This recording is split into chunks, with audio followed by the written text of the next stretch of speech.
the golden boy, who's also the youngest billionaire, has just lost $30 billion in a single weekend. What the hell just happened? To say as a result of that, I'm no longer working with them. How he lost everything due to a single tweet is a tale full of romance, corruption, deceit, American politics, and even war. But to understand all of this, I need to take you back to the beginning. March 16, 1992, Sam Bankman-Fried was born to his parents, Barbara Fried and Joseph Bankman. Both were professors at the Stanford University. In 2014, Sam will graduate from MIT and will land his first job at the New York trading firm, where he will learn more about trading cryptocurrency. At the time, he discovered a loophole in the system where he could buy Bitcoin in America at a cheaper price and then sell it in Japan at a higher price. It was the perfect business for him. At days, he could clock in over $2 million in trade while doing this. He will use this money in 2017 to start his company, the Alameda Research, which is a quantitative trading firm, a firm that constituted of Sam's friends, former schoolmates at MIT, and even his former colleagues at the New York trading firm. Sam's fortunes grew at a very fast rate due to Alameda. He was no longer a millionaire, but a billionaire. A billionaire who sold his image to the public as being the humble, resourceful billionaire who chooses to drive a cheap Toyota instead of a supercar as many would expect. The public blindly bought into this image of Sam being the resourceful billionaire, but behind the curtains he would purchase a $30 million mansion in the Bahamas. Okay, the guy you see next to me is the most generous billionaire in the world, and I found him. Hi, my name is Looking Sam. at Jane Street, Sam made friends, one of them being a young woman, Caroline Ellison. Born in 1994, 2 years younger than Sam, a woman to whom Sam will view as a beauty with brains. At the time, Caroline did not know what to do with her career life, but Sam talked her into working for Alameda Research, a move that will turn her into a CEO of a multi-billion-dollar company with very little to no experience. Alameda was now run by a bunch of kids. According to Fortune, and I quote, "It is run by a bunch of kids in the Bahamas," end of quote.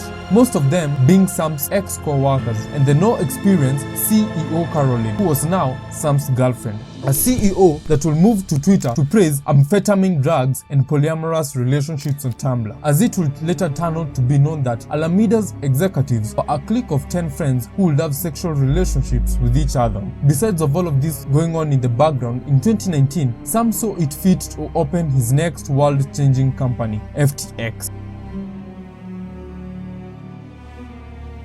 Alameda and FTX are brother companies, owned and formed by the same person. In fact, their headquarters, which are situated in the Bahamas, are a stone throw away from each other. But there's nothing wrong with owning two companies at the same time. The problem with Alameda and FTX was that they were much more of a gambling company, gambling with their customers' funds without their consent, which is illegal. But these moves will play a huge role into the downfall of FTX. You see, as CEO of a company, everything that you say and do plays a big role in the face of the company. But the things that Caroline would go around saying showed the incompetence and inexperience that she had. Absolutely could pull it off without my math degree.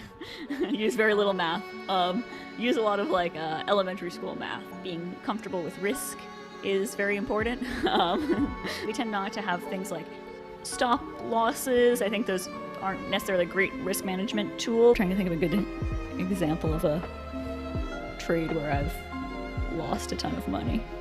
Well, I don't know. I probably don't want to go into specifics too much with that. Things that will make anyone who has a little bit of understanding into the crypto world cringe. According to CoinDesk, former Alameda and FTX employees claim that their operations were full of nepotism, conflicts of interest, and a lack of an oversight. One of the FTX employees said that, and I quote, "Sam wanted to take riskier decisions than the others wanted to take. Sam ran the shop. Sam ran everything. We all trusted him and believed him." End of quote. But with all of this, the business was blooming. Everything was going right for Sam. FTX was averaging over $10 billion in trading revenue every single day. They had a stadium named after them. High-status celebrities and YouTubers were endorsing them. FTX thumbprints were encrypted all over the cryptocurrency. They were everywhere. FTX built infrastructure to support the war in Ukraine. Sam donated $5 million to the Joe Biden's campaign in 2020 alone and $50 million to to politicians in the US. FTX was buying political influence and nobody seemed to care, apart from one man, Chang Zhao, alias CZ, the CEO of Binance. A single tweet from him will send a massive chain reaction into the downfall of FTX. Sam tweeted this, and I quote, "Heads up, rotationing a few FTX wallets to them. We do this periodically, might be a few more coming, won't have any effect." End of tweet. A normal tweet it will seem, but the people who are running these wallets were astonished. FTX moved $4 billion worth of FTT token to Alameda, and this trade wasn't routine. In fact, it was the largest transfer of tokens on an exchange ever. According to some resources, it is stipulated that Sam never told the executives of Alameda and FTX about this funds transfer from FTX to Alameda for fear that it will be leaked. But Alameda CEO Caroline, who is also Sam's girlfriend, accidentally said on a call that FTX had used customer money to help Alameda meet its liabilities. Caroline had just admitted to potentially criminal activity and could now be up for a jail sentence.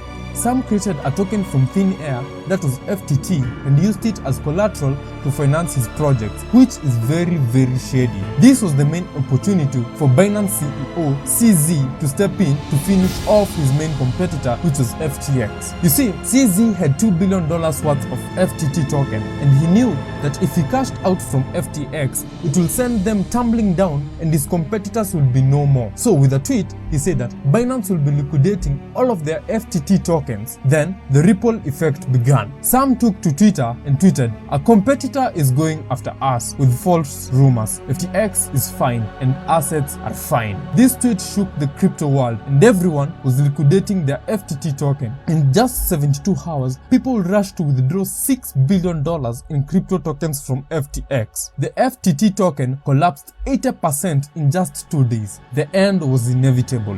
FTX didn't have the funds to pay out all of those withdrawals. Binance will try to step in and buy off from FTX from Sam, but after inspecting their books, they will pull off their offer stating that they were no longer pursuing the deal and that they were no longer going to help FTX and that FTX was a disaster with a very bigger gap between their liabilities and assets. The US began to investigate into this, and with no liquidity, FTX stopped the withdrawals, and some days later, Alameda and FTX signed up for bankruptcy. You'll think that everything is over, but no.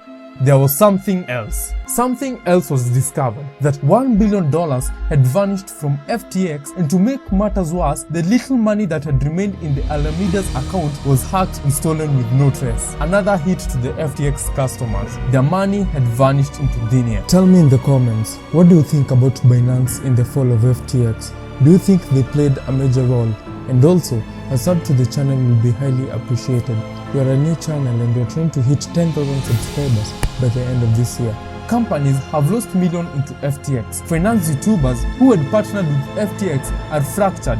The crypto market suffered a downfall. It is all a journey that the internet money must make in order to be stable. People who had invested into crypto via FTX have suffered losses. The main question is, will you save your life's hard-worked money into crypto? Thank you for watching. Also, YouTube thinks that you might like this video.